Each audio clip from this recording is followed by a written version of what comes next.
18 தர்பார் வந்துட்டாயா. வணக்கம் மக்களே, இது நியூஸ் 18 தர்பார். நம்ம தர்பார உங்களுக்காக வழக்கம் போல எல்லாமே எடுத்து வச்சிருக்கிறோம் அப்படின்னு உங்களுக்கு தெரியும் இல்லையா? வாங்க மனமலர் பாப்போம், நிகழ்ச்சிக்குள்ள போவோம் வாங்க. தாவேகா மாநாடு நடந்துச்சு இல்லையா? அந்த மாநாட்டில் பல்வேறு விஷயங்கள் நடந்துச்சு. அதில் ஒரு முக்கியமான விஷயம் தான் நம்ம அப்படி பவுன்சர்கள் இப்படி வந்தாங்கல்ல விஜய்க்கு பக்கத்தில், அவங்க அப்படியே அலேக்கா தூக்கி மலேக்கா போட்ட சில விஷயங்களை தான் இப்போ பார்க்க போகிறோம். மூட்டையை தான் நினைக்கிறீங்களா?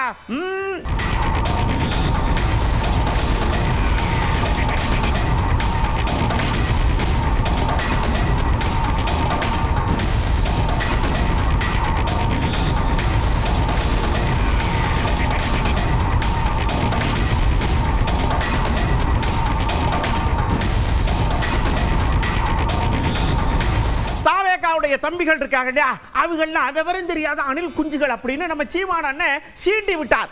இதுக்கு பதில் தர்ற விதமா மாநாட்டில் விஜய் ஒரு விஷயம் சொன்னார். இங்க பாருங்க, சிங்கம் சும்மா வராதே, பசிச்சா மட்டும் வேட்டையாடும், பெரிய பெரிய ஆட்களோட தான் வேட்டையாடும், சில்லண்டுகளோட எல்லாம் சீண்டியே பார்க்காது அப்படின்னு சர்ரு சர்ரு சர்ன்னு விட்டாரு. எங்கிட்ட இருந்து பதிலையே காணுமே. அணில் குஞ்சு புலி வெறி கொண்டு வேட்டையாடி போகும்போது குறுக்கு மறுக்குமா ஓடும். அணிலே அணிலே ஓரமா போய் விளையாடு. அணிலே சிங்கம் வேட்டைக்கு மட்டும்தான் வெளியில வரும், வேடிக்கை பார்க்கறதுக்கெல்லாம் வெளியில வராது. வேட்டையில கூட உயிரோடு இருக்கிற மிருகங்களை தான் வேட்டையாடும். அதுலயும் பெரும்பாலும் தன்னை விட பெரிய சைஸ் உள்ள மிருகங்களை தான் குறி வச்சு தாக்கும், ஜெயிக்கும்.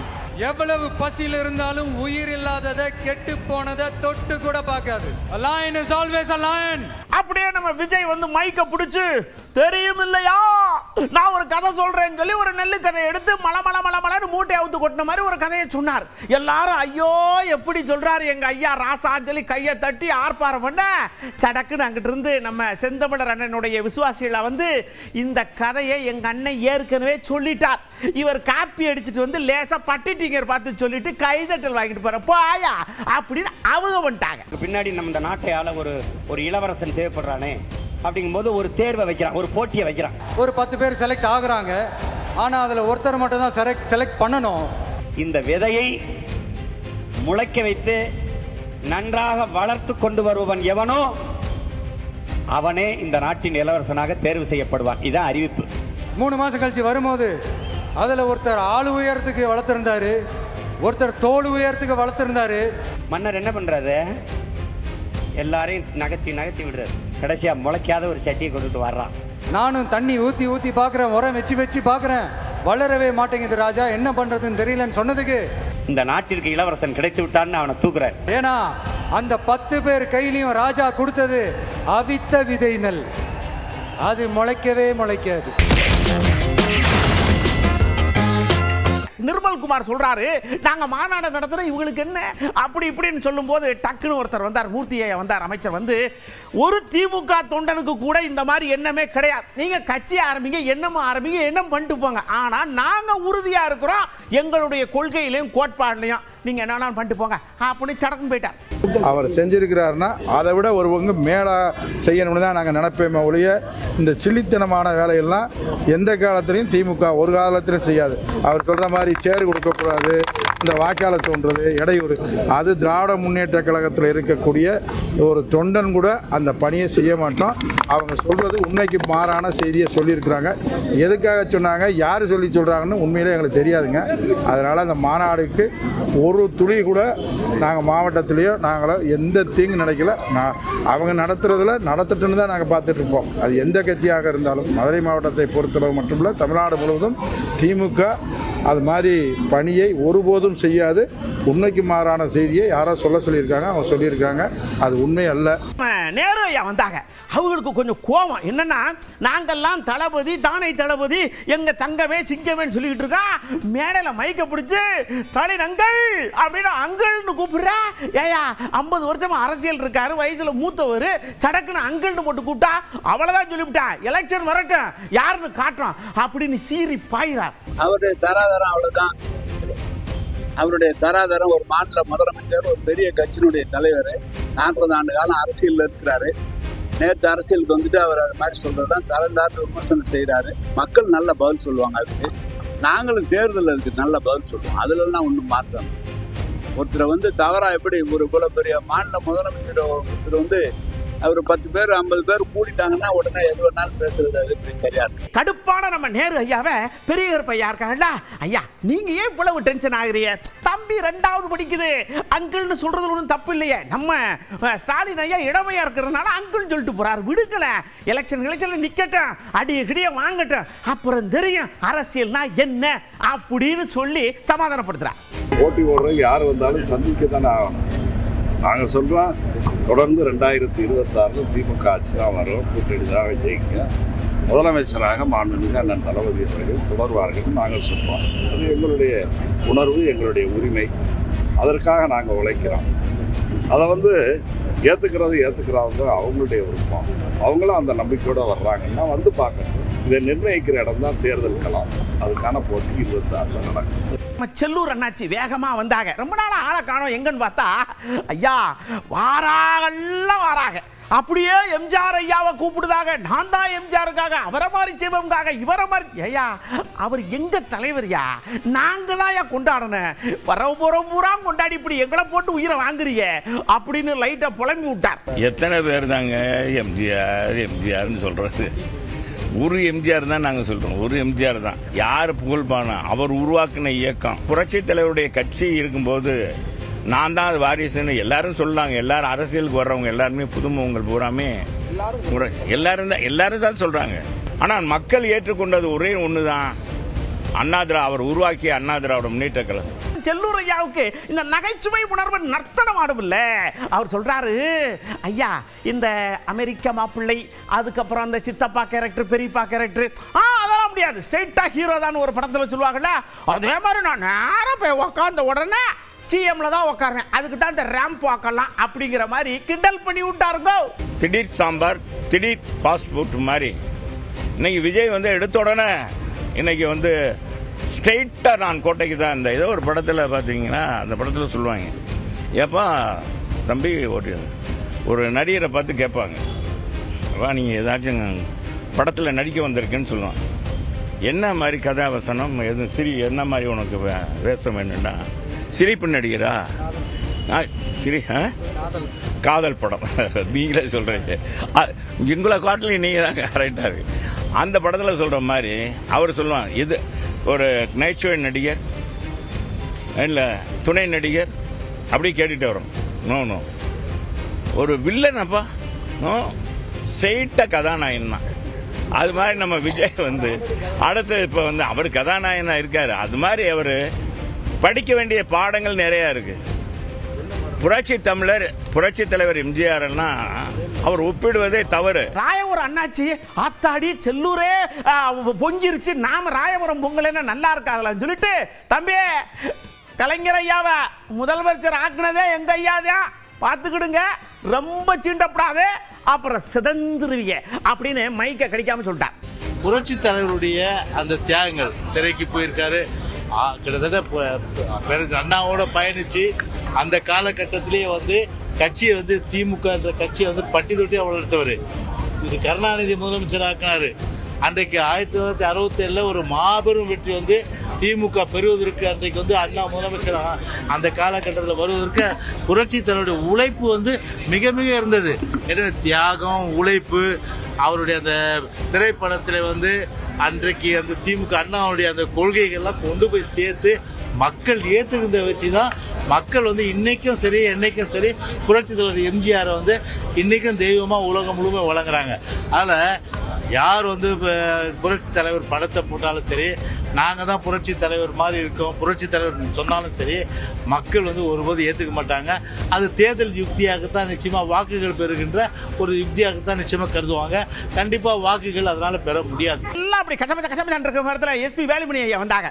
அவங்க ரொம்ப தீர்க்கமான ஒரு விஷயத்தோட வந்திருக்கிறாங்க. என்ன அப்படின்னா, அதாவது 2026 நாம தான் ஜெயிக்கிறோம், எடப்பாடி அண்ணன் தான் முதலமைச்சர், இதெல்லாம் நம்ம தீர்க்கமாக முடிவு பண்ணிட்டோம். கச்சு நிறைவேச்சு சடக்குன்னு ஆக வேண்டிய ஆர்த்திக்கு வேண்டிய ஏற்பாடெல்லாம் பண்ணுங்க, விஜயை தூக்கி தூரமா வைங்க, அதெல்லாம் வேண்டாம் அப்படின்னு எல்லாரும் அந்த பக்கம் கூட்டு போறார்.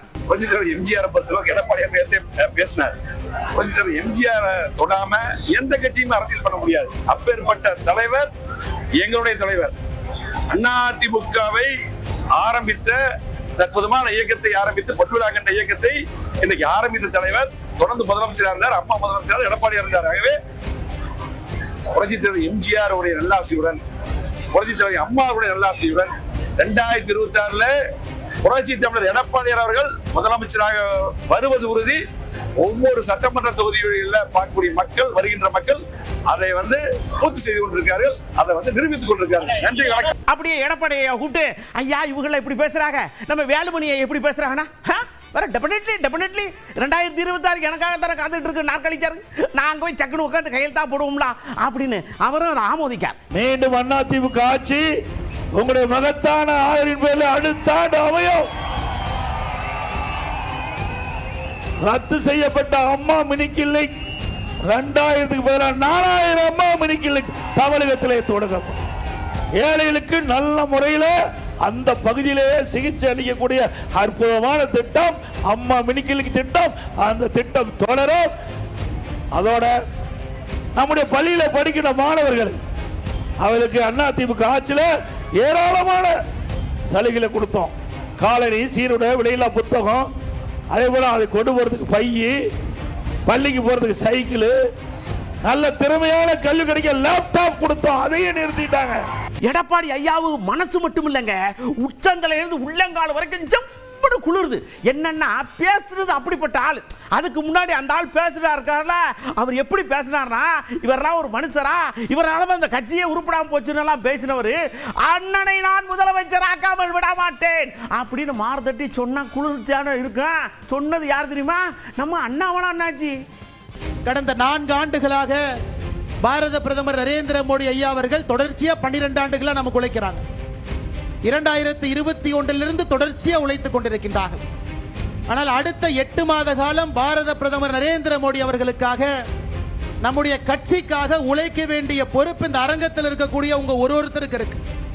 இந்த அரங்கத்தில் இருக்கக்கூடிய ஒரு பூத்து தலைவருக்கும், பூத்தில் இருக்கக்கூடிய பொறுப்பாளர்களுக்கும் அடுத்த 8 மாத காலம் கடுமையாக உழைத்து திராவிட முன்னேற்ற கழகத்தினுடைய ஆட்சியை அகற்றிவிட்டு தேசிய ஜனநாயக கூட்டணியுடைய ஆட்சி, இன்று நம்முடைய எதிர்க்கட்சி தலைவராக இருக்கக்கூடிய அண்ணன் எடப்பாடி பழனிசாமி அவர்களை ஆட்சியில் அமர வைக்க வேண்டிய பொறுப்பு தேசிய ஜனநாயக கூட்டணியினுடைய ஒரு தொண்டனுக்கும் இருக்கு. நம்ம வைத்தியலிங்க அண்ணாச்சி ரொம்ப நாளா ஆளை காணோம். ஐயோ போறாங்களேங்க, வாங்க இந்த 26ல யாரு ஜெயிப்பா சடக்குன்னு சொல்லுங்கன்னு வைப்போம். உடனே அவர் ஒரு ஆறுடன் சொன்னார். ஆறுடன் இல்லை, அடிச்சு சொன்னார். நாங்க ஒரு 40 பாகப்பிரிவினையா பிரிஞ்சு கிடக்கும். யார் அதை எடுத்து சக்கு சக்கு சக்கு சக்குன்னு வச்சு ஒட்ட வச்சு கூட்டணி வைக்காங்களோ அங்கே தான் ஜெயிக்கிறாங்க, நாம தான் ஜெயிக்கிறோம்னு சொன்னாரு. ஒட்ட வைக்கிறது யாரு, எதை வச்சு ஒட்டுவாங்கன்னு தெரியல. அதிமுகவோட யார் கூட்டணி வைத்திருக்கிறார்களோ, ஒன்றுபட்ட அதிமுகவோட பிரிந்து கிடந்தவர்கள் எல்லாம் ஒன்று சேர்ந்து அந்த அதிமுகவோட யார் கூட்டணி வைக்கிறார்களோ அந்த அதிமுக கூட்டணி தான் வெற்றி பெறும். அப்படியே நம்ம செந்தமிழர் அண்ணன் சங்கடு வந்தார். வந்து நேரா அப்படியே கேள்வி கேட்கிறாரு. நம்ம ஆளுங்கட்சியை பார்த்து என்ன கேட்கிறாருன்னா, இங்க வாரியா, நீங்க உங்க தலைவரை அப்படியே அப்பான்னு கூப்பிடுறீங்க, அதுக்கப்புறம் நான் உங்களுடன் அப்படின்னு கூப்பிடுறீங்க, என்னென்னமோ சொல்றீங்க, முத்தமிழ் அறிஞர்ன்றீங்க, என்னன்னு சொல்றீங்க. ஆனா பாவூசி டப்புனு 3 இடத்துல முடிச்சிடுறீங்க. மொத்தம் சொல்ல வேண்டியதானே, நான் எப்படி சொல்றேன், எல்லா இடத்தையும் சொல்றேன்ல அப்படின்னு டைரக்டா சண்டைக்கு நிற்காருங்க. தந்தை பெரியார், கலைஞர் அதான் பேசுறீங்க. நீங்க ஜெயலலிதா அம்மா சொல்லணும், இவர் அப்பா சொல்லணும், அவரை தந்தை சொல்லணும், இவரை கலைஞர் சொல்லணும். ஆனா எங்களை மட்டும் வாவுசி மாப்போசி என்னடா சிசின்னு வச்சுக்கிற நீ? எப்படி இருக்கு? எந்த மான தமிழன் இதை ஏற்பான்? வாவுசி மாப்போசி, என் சிலம்பு செல்வர் மாப்போசி, செக்கிழுத்த செம்மல் வாவுசி சொல்ல முடியாத ஒண்ணல்ல. தமிழ் தென்றல் திருவிக்கா, தனித்தமிழ் அடிகளார் மறைமலை அடிகள், முத்தமிழ் காவலன் கியாப்பை விஸ்வநாதர். பேச முடியாத ஒண்ணு? பேச முடியுமா? முடியாது. திரைப்படத்தில் நடிச்சவனா தலைவர் என்ன சொல்றாருன்ற, தலைவர் என்ன சொல்ற, எங்க தலைவர் என்ன சொல்ற, திருப்பிரபாகரன்ற. டேய், கழுத்த திரி விடலையும் பார்த்துட்டு நீ ஏன் அவரை மேதகன்னு சொல்ல மாட்டியா? பேசுறத பாரு, நீ பேசுறத பாரு. பேசு, நாளைக்கு கூட பேசுவாங்க. பேச்சு எப்படி பேசுவாங்க? தமிழர் தந்தை சீபாதித்தனார் சொல்ல முடியாதா? சிந்தனை சிற்பி சிங்கார வேளர் அப்படி சொல்லியிருக்கேன் நீ எங்கேயாவது? நெதர்லாந்துக்கு போனோம். அங்க ஒரு போட்டி நடத்திருக்காங்க. அழகான போட்டி வாங்கன்னு கூப்பிட்டா கடல் பக்கம் கொண்டே விட்டு கப்பல் போட்டி வச்சிருக்காங்க. என்னையா எங்க ஊர்ல சைக்கிள் போட்டி மோட்டர் போட்டி தான் போய் நீங்க கப்பல் ஓட்டிடும் 10 வருஷமா நடத்தலங்க. இப்போ நடத்துறோம் சொல்லிட்டு சின்ன கப்பல் பெரிய கப்பல், இந்த சின்ன மாடு பூஞ்சிட்டு கீஞ்சிட்டுன்னு சொல்லுவோம்ல, அதே மாதிரி சின்ன கப்பல் பெரிய கப்பல் நடு கப்பல் சைடு கப்பல்னு வச்சு அழகா ஓடுது பாருங்க.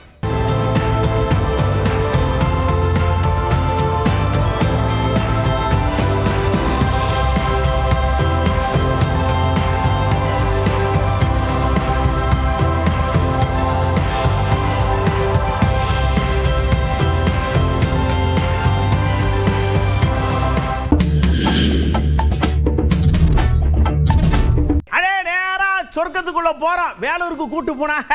பார்த்தேன்னா தன்னால கோயில்ல அம்மனுக்கு கூழ் ஊத்தி என்னென்னமோ பண்றாங்க. உண்மையிலேயே அந்த இதுக்குள்ள கூழ வாங்கி குடிக்கும் போது தொண்டைக்குள்ள இறங்கும் பாருங்க, சொர்க்கம் சரட்டுன்னு வெளியில வந்துரும்ல.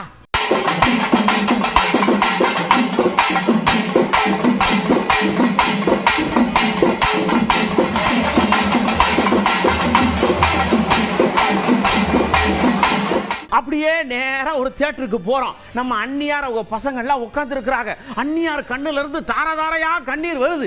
என்னன்னு பார்த்தா திரையில விஜயகாந்த் ஐயா அப்படி சும்மா சொல்லட்டி நின்ன உடனே என்னங்க அப்படின்னு அவங்க உண்மையிலே உணர்ச்சி பெருக்கல. அந்த சொர்க்கத்தை அந்த திரைக்கு இதுக்கு இடையில பார்க்கும்போது நமக்கே அழுக வருது. கண்ணாடி போட்டிருக்கேன்.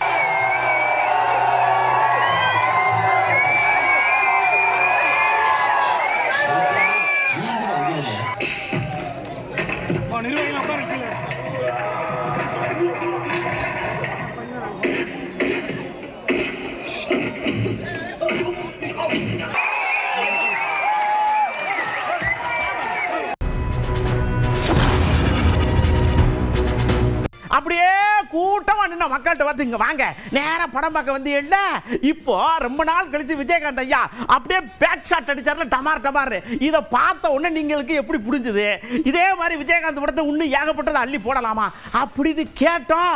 சண்டை இல்லைங்க, வேற லெவல்ல பதில் சொல்லியிருக்கிறாங்க. இன்னைக்கு கூட பாருங்க, ஒரு சின்ன பிரச்சனையோட காவல்துறை எங்களுக்கு நிற்க மாட்டேங்கிறாங்க. ஆனா காவல்துறைக்கு வந்து பெருமை சேர்க்கிற விதமா தான் எங்க கேப்டன் பண்ணி இருக்கிறாரு. அதனால அந்த படத்துல சொக்கத்தங்கம் தான். அவரு வாழ்ந்துட்டு தப்பா இருக்காரு. 100 நாள் ஓடுற வரைக்கும் இந்த படத்தோட கிளாப்ஸ் எந்த இடத்துல வந்து அதனுடைய வசனங்கள் உச்சரிப்புகள் எந்த அளவுக்கு இருக்கணுமோ அந்த அளவுக்கு இருந்து அதனுடைய கைத்தட்டல் எப்படி இருந்ததோ இன்னைக்கும் அதே அளவுக்கு அந்த கைத்தட்டல் மிக பிரபாதமாக இருந்தது. படம் இன்னைக்குமே அந்த பேஸ் இருக்கு. ஒரு 30 வருஷத்துக்கு முன்னாடி 35 வருஷம் ஆச்சு. வேற எந்த படத்தையும் இப்படி வந்து திரும்ப பார்க்க முடியாது. ஆனா என் தலைவர் வந்து நடிச்சது வந்துங்க ரொம்ப சூப்பரானது. 23 வயசுக்கு முன்னாடி பார்த்தது மாதிரி இது இப்ப பார்த்த மாதிரி இருக்கு. டிவியில பார்த்துருக்கேன். இந்த திரையில் வந்து பார்க்கும்போது ரொம்ப பிரம்மாண்டமா இருக்கு. அவரால் மட்டும்தான் அந்த இதை பண்ண முடியும். தலைவர் படம் வந்து அவர் இறந்துட்டாரு. இந்த மாதிரி படமெல்லாம் இந்த தேட்டரில் பார்க்க முடியாதுன்னு நினைச்சேன். ஆனால் இன்னைக்கு இந்த படம் நேரில் பார்க்கும்போது எனக்கு ரொம்ப அவ்வளோ சந்தோஷமா இருக்கு. ஒரு முஸ்லீம்ஸ் வீட்டில் வந்து ஒரு ஹிந்து பையன் வளர்றான் அப்படிங்கிறத யதார்த்தமாக சிந்திப்பாங்க அந்த படத்தில். இந்த படத்தில் வந்து ஒரு அரசியல் இருக்கு. பெரிய ஸ்க்ரீனில் பார்க்குறப்ப தலைவரை பார்க்குறப்ப அவ்வளோ ஒரு பூஸ்டாக இருக்கு. கேப்டன் படம்னா எல்லாமே தவறாம பார்த்துருவோம் எல்லா படத்தை விட. எங்களுடைய சண்முக பாண்டியனை வைத்து இதே கேப்டன் பிரபாகரன் 2 கூடிய சீக்கிரத்தில் நாங்கள் திரையரங்கில் பார்க்கணும் அப்படின்றது தான் எங்கள் தொண்டர்களுடைய ஆர்வம். ரொம்ப கேப்டனை மிஸ் பண்ணுறோம். எப்போவுமே இப்போ எங்கள் கூடவே இருக்கார் கேப்டன். கேப்டனை நாங்கள் வந்து ரொம்ப மிஸ் பண்ணிட்டோம். அது வந்து எனக்கு மனசில் தாங்க முடியல. ஆனால் என் குடும்பத்தோட என் பிள்ளைய எல்லாம் என் ஒய்ஃபத்தோட எல்லாம் வந்து இந்த கேப்டனை மீண்டும் திரையில் பார்க்குறேன்னா எனக்கு ஒரு சந்தோஷம். அப்பேற்பட்ட நல்ல மனுஷன் இப்போ இல்லாமல் இருக்கிறதுக்கு அந்த சீட்டில் உட்காராம போனதுக்கு ரொம்ப வருத்தம். நாங்கள் தலைவர் வந்து எங்கேயும் போக கிடையாது, நம்ம மனசுல ஏது இருக்கிறாரு. இப்ப நேரா நம்ம உசாருக்குள்ள போறோம். எவ்வளவு சொன்னாலும் இந்த பேவுளே கேட்கறதே கிடையாது. பஸ்ஸுக்கு உள்ள போங்கடான்னா பஸ்ல தான் தொங்குவேங்கிறது, படிக்க போங்கடான்னா படிக்கட்டுல தான் தொங்குவேன்றது. அடங்க மாட்டேங்கிறாங்க. அடே கீழே விழுந்தீங்கன்னா சக்கரை மேலே எரிச்சுன்னா சிதஞ்சிருவீங்கன்னு உங்களுக்கு ஏண்டா புரிய மாட்டேங்கி?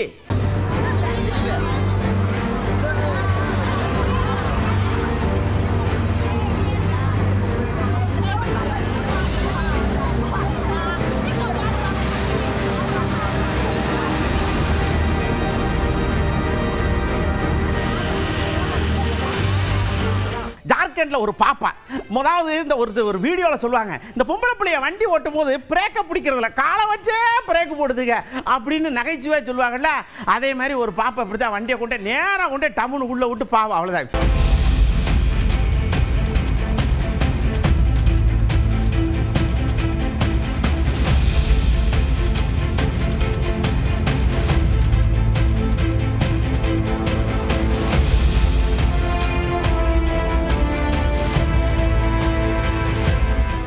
மத்திய பிரதேசத்துல பைக் வாங்கணும்னு ஆசைப்பட்டிருப்பாங்க ஒரு 4 பேர். ஆனா ஷோரூம்ல கூட காசு கேட்கறாங்களே, சரக்குன்னு தெருவுக்கு வந்திருக்காங்க, வரிசையா நின்றுருக்கு, அழுட்டு போயிட்டானுங்க களவாணி பயலுங்க.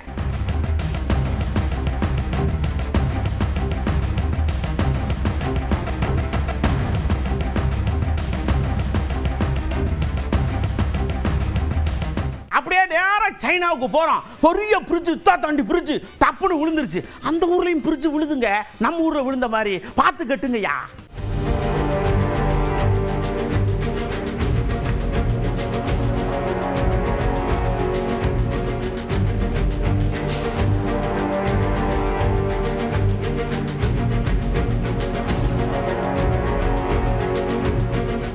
உஷாரா இருக்க வேண்டிய இடங்கள்ல உஷாரா இருங்க. பொம்பளை பிள்ளைய வண்டி ஓட்டும் போது 2 கையிலையும் பிரேக் இருக்குங்கிறத மறந்துடாதீங்க. காலை வச்சே எத்தனை அளவுக்கு தான் வண்டி ஓட்டுவிய? சொல் பேச்ச கேளுங்க, தலையில ஹெல்மெட்டை போடுங்க. அடுத்த தர்பார்ல சந்திக்கிறேன். நன்றி, வணக்கம். 18 தர்பார் வந்துட்டாயா.